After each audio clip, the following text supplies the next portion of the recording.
Fala, queridos irmãos, um sábado abençoado a todos aqueles que estão ligados aqui. Está no ar mais um programa, Lição Mais, o seu programa de todas as sextas, onde nós trazemos até você comentários adicional ao seu estudo semanal, sempre com um teólogo aqui, apresentando suas ideias, o contexto bíblico do estudo da semana. E hoje nós temos como tema doenças emocionais e a igreja. Esse tema, eita Jesus, dá o que falar. Eu quero, antes de apresentar o nosso convidado de hoje, quero convocar você que está nos assistindo para compartilhar o link, esse conteúdo, deixar o seu like, se inscrever no canal Progressista Ceará e, desde já, quero agradecer a todos aqueles que têm nos acompanhado. Então, hoje, para a glória de Deus, mais uma vez aqui conosco, nosso querido mestre, amado irmão, Eli Rangel, Pai do Senhor, pastor. Graça e paz, querido, prazer de novo estar de volta aqui no programa Lição Mais. E hoje você me apertou sem me abraçar. Eita Deus. Falar de assuntos emocionais. É terrível. Eu vou logo te contar de cara uma experiência que eu tive em Curitiba, pastoreando uma igreja, e o assunto era ansiedade. E uma irmã chegou para mim falando da ansiedade dela, e eu não tenho formação nessa área, mas dei alguns conselhos à luz da Bíblia e de minha experiência com outros, disse assim, e ela disse, pastor, eu sou ansiosa para deixar de ser ansiosa. É um assunto complicado, interessante por sinal. A gente sabe que não tem prescrição, não existe. A ação medicamentosa ela é apenas paliativo, mas o grande remédio, nós vamos conversar daqui a pouquinho aqui, esperamos em Deus poder dar algum suporte, tanto para os professores da escola sabatina, aos sábados pela manhã, como também para os nossos espectadores aqui do nosso canal Progressista Ceará. Muito bem, queridos irmãos.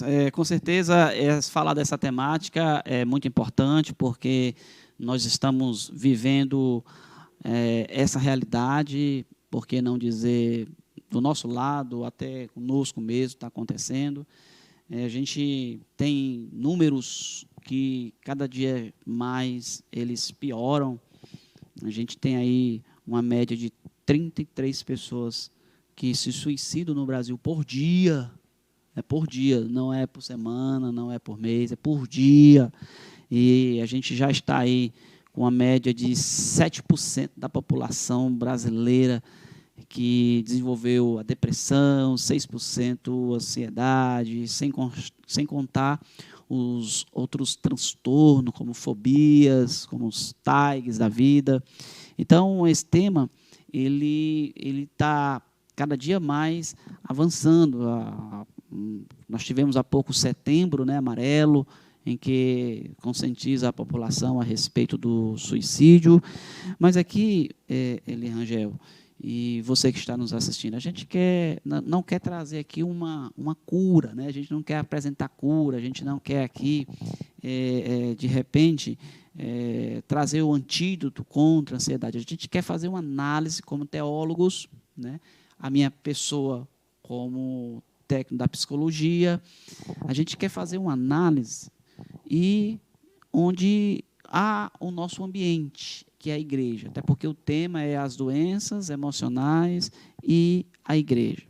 Então, Eli Rangel, já se tornou muito comum encontrarmos pessoas da nossa igreja, nos bancos da igreja, em comunidades cristãs, que elas se queixam, né, se afastam até da presença de Jesus, da presença da comunidade, por causa das doenças emocionais.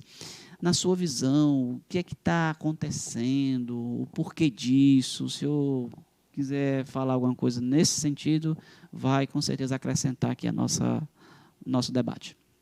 Meu caro Otevio, esse assunto é delicado demais e a igreja precisa prestar bem atenção para esse assunto.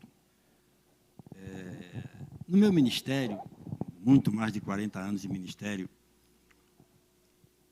Bens materiais eu não consegui, mas muita experiência. Eu viajei muito. Eu conheci muitas culturas, comunidades indígenas, pobres, ricos, pessoas de vários níveis. E certa vez eu estava lá na cidade de Rondônia e vi pessoas atrás de psiquiatras, psicólogos, e chegamos à conclusão: nunca se viu tanta gente buscando ajuda psicológica e psiquiatra como os dias de hoje. A coisa está muito séria, até mesmo dentro das igrejas. Não estão prestando atenção, olhando as reações das pessoas. E o pior de tudo, a coisa é muito delicada, que deixar bem claro aqui. A ação medicamentosa, o remédio em si, ele não traz cura. Você é psicólogo e sabe, não traz cura. Ele traz alívio, um alívio, como se diz lá o que é dependente químico. Ele ajuda você a fazer uma viagem serena. E depois daquilo ali, dependendo da aplicação, da dosagem, pode trazer mais problemas ainda, que é a crise de abstinência. Você tocou num assunto aí chamado suicídio. Escuta, querido. A pessoa que comete suicídio, estudo realizado com sucesso, ela não está querendo tirar a sua vida, não. Ela ama a sua vida. Ela está fugindo de um problema. Ela quer, na verdade, acabar com o problema. Ela quer acabar com o problema. E nós precisamos ter muito carinho por isso, prestar atenção às pessoas. Aquelas coisas repetitivas, nós ficamos chamando as pessoas que é mimimi. Hoje ninguém pode mais conversar com ninguém que é mimimi, que é crise de vitimismo, que é isso, que é aquilo. Mas aonde é fumaça, há fogo. É preciso pensar nesse assunto com carinho. A pessoa que comete suicídio, ela está querendo fugir de um problema. E eu gostei muito de um livro que eu li, do Dr. Augusto Cury, e eu comparei muito esse livro à luz da Palavra de Deus, onde ele ensina o seguinte: já que nós não temos cura, nós precisamos de uma saída. Aprender a lidar com esses monstros que nós convivemos. Porque uma coisa é certa. Jesus Cristo deixou bem claro que até ele voltar, a vida é essa aí. E nós somos responsáveis por isso. Porque a cada dia nós buscamos muitas coisas. Questão número 1, perdemos muito na nossa comunhão com Deus. 2, abandonamos a prática da leitura da Bíblia. 3, a alimentação correta. 4, dormir na hora certa. 5, saber selecionar, administrar o nosso problema, os nossos pensamentos. Nós podemos controlar. Às vezes criamos uma neurose, vícios, maus hábitos de pensamentos, não é? E às vezes temos desejos desenfreados, expectativas. E só mesmo, meu caro, diante de todo esse universo, nunca se viu crescer tanto o mercado farmacológico. Medicações, Altevi, que se você for olhar nas prateleiras, e conversando com médicos, eu vou citar um exemplo aqui para você. Eu estava numa cidade e uma senhora não conseguia dormir, porque ela tomava um determinado remédio. Eu não vou falar aqui para evitar o merchandising. Eu não estou ganhando para isso e nem quero orientar. Mas veja bem, aquela determinada medicação, ela tomava e ela conseguia dormir. E um dia faltou. Meu amigo, eu não preciso te explicar, mas o povo aí precisa, porque você lida com essa situação. Não é? A pessoa se irritava e vou morrer, aquele pânico, aquela situação difícil, aquilo não saía da cabeça, aquela ansiedade. E um pastor muito experiente, ele fez assim: eu vou buscar o seu remédio. Mas como se não tinha uma prescrição? Havia receita azul. E não havia médico, nem expediente, nem nada naquele momento. O médico foi lá e fez um comprimido de massa de trigo. E trouxe, se eu fui ali. Olha, a mentira santa não existe, né? O pastor foi e chegou assim: eu encontrei uma pessoa ali que toma a sua mesma medicação, agora toma. A pessoa tomou um comprimido de massa, de farinha de trigo, e não deu ali 3 minutos, ela já estava caindo de sono. Agora, vou dar um conselho aqui para o pessoal. Saiba que todo endemoniado é doente mental, mas nem todo doente mental é endemoniado, não. Precisa ter cuidado com isso. Nós precisamos ter carinho e respeito para essas pessoas e prestar atenção que, às vezes, há certos sintomas em nossa vida que já é um sinal de alerta para ter controle, porque nós estamos diante de um problema seríssimo que afeta a vida espiritual da igreja, afeta o crescimento da igreja. É isso. Nós estamos vivendo dias muito acelerados. Os próprios dias em que nós vivemos são acelerados. Existem muitas demandas que a gente tem que dar conta, né? Existem pressões externas que nos afligem. Nós precisamos demonstrar ser pessoa que às vezes não somos para outras. Então, essas pressões, essas demandas, elas fazem com que as pessoas elas acelerem os pensamentos, ela eleve as suas expectativas, e quando ela não chega, não alcança os seus objetivos, demandado pelo ritmo social, aí vem os problemas emocionais. Quando o famigerado Sigmund Freud, ele descobriu a psicologia dentro de uma visão da sua ciência ali, porque ele era neurologista. Ele foi até a França e lá tinha um camarada chamado Jean-Martin Charcot. Ele tinha uma técnica que tratava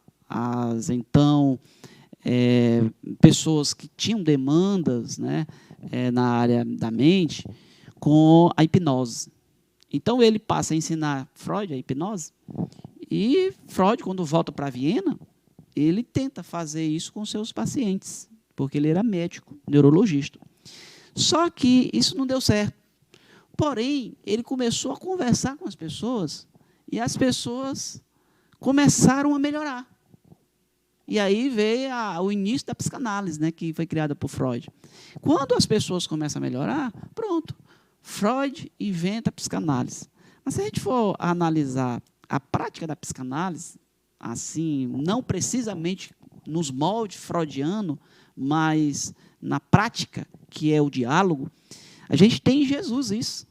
Porque Jesus, ele era a pessoa que conversava. Quando aquela mulher foi jogada a seus pés ali, condenada como adúltera, ele abre um diálogo com aquela mulher. Né? Ele abre um diálogo, ele pergunta à mulher, ele dá ali o seu decreto espiritual, e pegando só esse exemplo. Então, o que acontece hoje com as pessoas é que elas estão muito aceleradas. É um fenômeno da atualidade. Você tem que produzir, você tem que mostrar, você precisa ter 200 compartilhamentos aí de uma postagem. A pessoa A, a pessoa B tem que curtir aquilo que você postou nas redes. Se não curtir, você já fica triste. Você, de repente, coloca expectativa em uma determinada pessoa e aquela pessoa não vai atender às suas perspectivas. Aí vem aquela declinação. Então, as pessoas estão inseridas em um contexto social hoje muito problemático ali, muito problemático, que faz com que elas adentrem para essas declinações, né, como a própria depressão ou a ansiedade. Então, o que falta para essas pessoas é conversar mais. É conversar mais. Desculpa te interromper, mas eu vivi uma época do alpendre, não ter a energia elétrica, nem a televisão, nem o celular. E nós conversávamos. Não há mais conversa hoje. Não, ninguém conversa mais com ninguém. Tudo é virtual. Olha, se eu te contar aqui alguns exemplos. Uma vez eu vivi um problema de relacionamento muito sério. E aquela questão era a seguinte: você não é igual a mim, você também não é igual a mim. Mas claro que você é diferente de mim. A coisa começa a melhorar quando eu respeito a diferença em relação ao outro. Outra, essa cobrança do que se cobra no mundo hoje. Padrão de beleza, padrão de vida, padrão de... Estado social. Padrão espiritual, pasme. Tem medidor de nível espiritual nas igrejas, meu amigo. E tem o outro que não alcançou tal cargo, tal função, tal isso, tal aquilo. E o pior, o cuidado que tem que se ter é que isso se somatiza. Não é uma doença de início, mas lá na frente virão os efeitos. Olha, outra questão. No relacionamento, alguém me disse para mim, eu liguei assim, olha, estou com um problema muito sério, e disse, olha, para você viver com outra pessoa, você procure saber se as diferenças que ela tem de você, você suporta. Se você suportar, tudo bem. Se não... A outra coisa, eu fiquei um pouco de tempo num dos melhores centros de restauração de dependente químico que eu conheci. Fica ali em Três Coroas, no Rio Grande do Sul. Ele é filiado ao Global Teen Challenge, Desafio Jovem Internacional. Inclusive, o líder deles, um grande líder, morreu naquele acidente da TAM, que o avião passou direto na pista em Congonhas e bateu na própria loja da TAM. Ali é o seguinte, como é que eles trabalham? Todo dia se tem culto de confissão. Uma pessoa para te ouvir. Uma pessoa para te ouvir. Altevi, o psicólogo ele é resguardado pelo Código de Ética, ele é um profissional e as pessoas confiam nele. Mas o grande problema nosso hoje, dentro da igreja e demais segmentos da sociedade, é que nós não temos pessoas para ouvir. E quando uma pessoa estiver conversando com você, deixa ela falar. Não imite a tua opinião. A tua opinião é apenas a tua opinião. Pode servir para você, mas não para outra. Segundo alguns amigos meus que são psicólogos, o psicólogo é aquele que coloca um balde e o paciente é aquele que vem vomitar. Desculpa a expressão, mas é isso. Vem provocar, como diz aqui no Ceará, né? Ele vai colocando para fora, ele vai se aliviando. Até mesmo em relação aos detetives, eu li um romance de Agatha Christie chamado Death on the Nile, Morte no Nilo, onde lá o detetive ele diz o seguinte: quando você chegar em algum lugar, você quiser descobrir alguma coisa, deixe as pessoas falar. Com o passar do tempo, sem que você faça uma só pergunta, elas dirão o que você quer saber. Então, essa capacidade de conversar, nós perdemos muito. Hoje, como você disse, o culto agora quer se assistir na poltrona em casa, via computador, via smartphone, via TV. Não, o bom é estarmos juntos. É ouvir, conversar com as pessoas, e de especial modo, queria a tua conversa particular com Deus, despejando aos pés dele toda a tua ansiedade, que é a coisa melhor. O que acontece é o fenômeno atual aí mais recente, que a pandemia trouxe, sim, que é o isolamento social, né? O isolamento social é a prova de que o ser humano é um ser relacional. Ele precisa ter relacionamentos, ele precisa ter amizade, ele precisa conversar, ele precisa ter essa relação com o próximo. O que acontece é que as pessoas elas estão se prendendo em seus mundos, digamos assim. Nós temos famílias que têm chegado até nós, como pastor, e têm reclamado que o filho não sai mais dentro do quarto. Não sai mais dentro do quarto, passa o dia todo assistindo série. Né? E quando é de noite sai para comer, não fala com ninguém, calado. Então é aí que são as brechas, entendeu? É a falta do autocuidado. Hoje não existe o autocuidado. Nós precisamos cuidar, nós precisamos estar a todo momento fazendo uma medida de temperatura emocional. Como é que está o meu emocional? Como é que está a minha vida? O meu limite, eu preciso reconhecer o meu limite. Eu tenho um limite, eu só posso chegar até aqui, eu não posso ir onde você quer. As pessoas não querem mais dizer não. Então, tudo isso é uma gama de coisas que faz com que as pessoas elas mergulhem nessas doenças. E aí, abrindo aqui essa segunda parte aqui do nosso diálogo, eu quero também aqui apresentar uma coisa que eu tenho identificado. As doenças emocionais, elas têm sido muito banalizadas ultimamente. Tudo é motivo para já se autodeclarar depressivo, para se declarar ansioso. Bipolar. Essa semana eu recebi um telefonema de uma pessoa em que ela estava querendo saber o que é que ela tinha. Querendo saber o que ela tinha. Eu disse, mas me permite aí, e algumas pessoas elas vão até sessões na internet de diagnóstico médico, e à medida que ela vai lendo os CIDs, os códigos de doença, isso eu tenho, isso não tenho, isso eu tenho. Isso não tenho, daqui a pouco ela tem tudo. Então, isso tudo é igual o medidor de aferir a pressão. Uhum. Se você ficar toda hora, deixa eu ver quanto é que está a minha pressão. Opa, aumentou. 20 minutos depois, agora eu vou ver de novo. Baixou. Meu Deus, e agora? Então, isso é problemático, isso é neurótico, como falou Freud. Então, assim, analisando isso, Estão banalizando. Tudo é depressão, tudo é ansiedade. O camarada me liga, a pessoa me liga, e agora o que é que eu tenho? Me diga o que é que eu tenho. Então, espera aí, as respostas não estão comigo. O psicólogo sempre diz, a resposta não está comigo, a resposta está com você. É você que tem que ter as respostas. E aí, o Setembro Amarelo, né, a gente tem visto. Estão falando de forma equivocada. Eu já vi uma fala sobre a questão do suicídio que era praticamente um impulso para a pessoa cometer o suicídio. A pessoa não tem um domínio da técnica, não tem um domínio da norma. E aí tudo é motivo para ter o suicídio, tudo é motivo para ser bipolar, tudo é motivo para ser depressivo. Espera aí, que história é essa que você está com ansiedade? Vamos lá. Você alguma vez teve o seu coração acelerado? Não.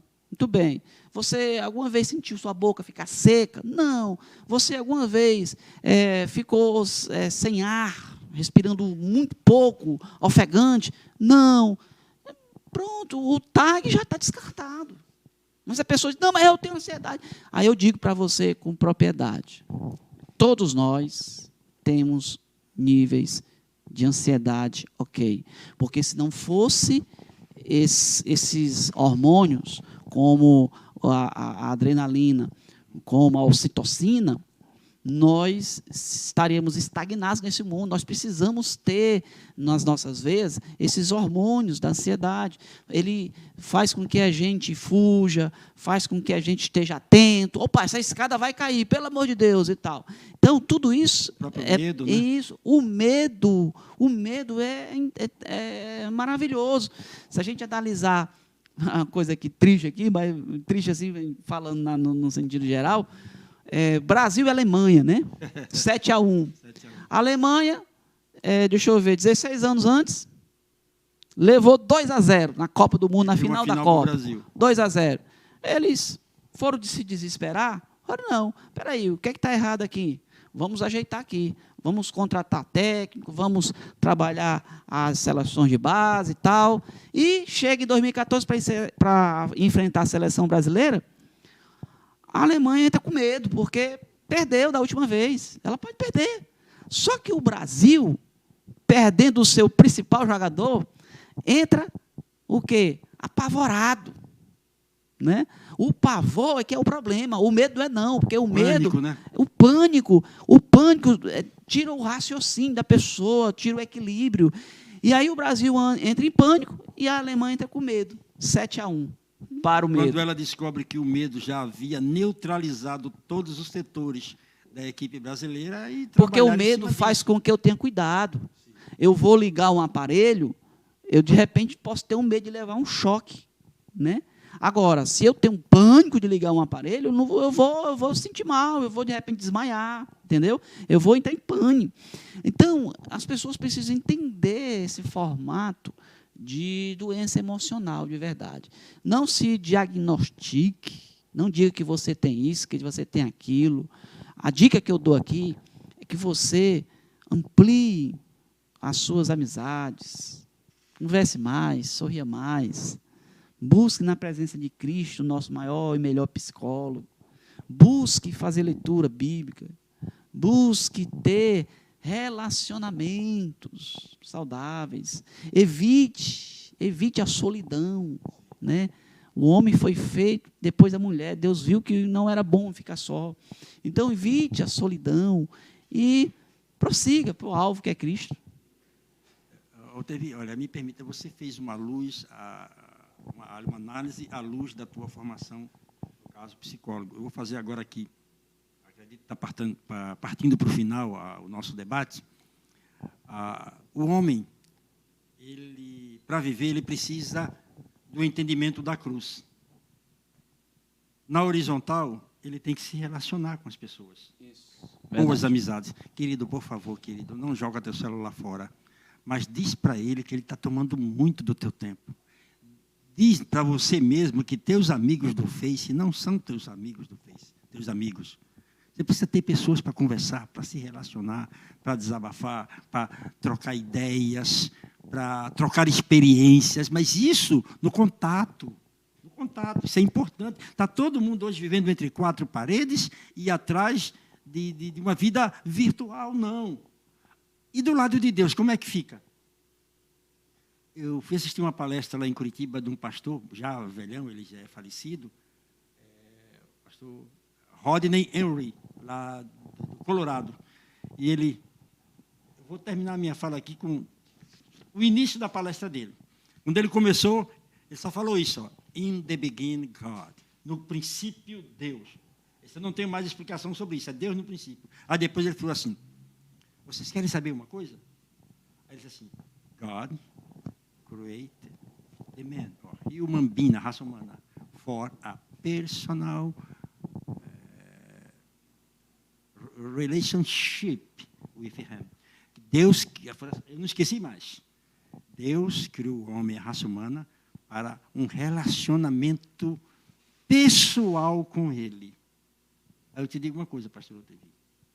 As doenças emocionais na vida do homem, elas tiveram início quando o homem perdeu seu relacionamento pessoal com Deus. Todo dia, no final da tarde, o homem ia prestar conta do dia para Deus e receber instruções para o dia seguinte.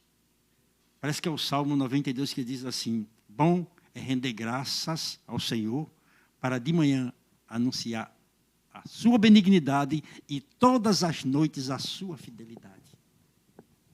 Sabendo viver com as pessoas é algo maravilhoso. Ter amigos, conversar, ouvir, falar, gerar confiança, gerar estabilidade emocional. Também ter uma disciplina desse contato com Deus. Eu desafio você a fazer isso e depois escreve para a gente. Tua vida vai mudar. Agora se isola, tu vai ver.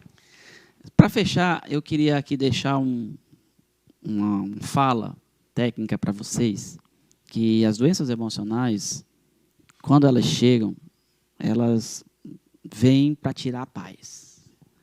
Ela vem para tirar a vida, ela vem para causar um problema terrível.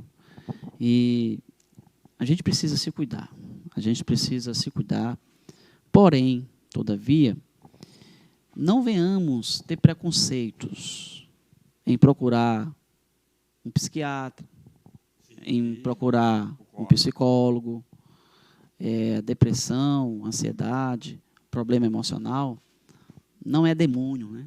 A gente não pode dizer, o irmão está assim, é um demônio que na vida dele. Não é bem isso. A gente precisa ter sensibilidade. Como igreja, nós precisamos ter sensibilidade com o próximo.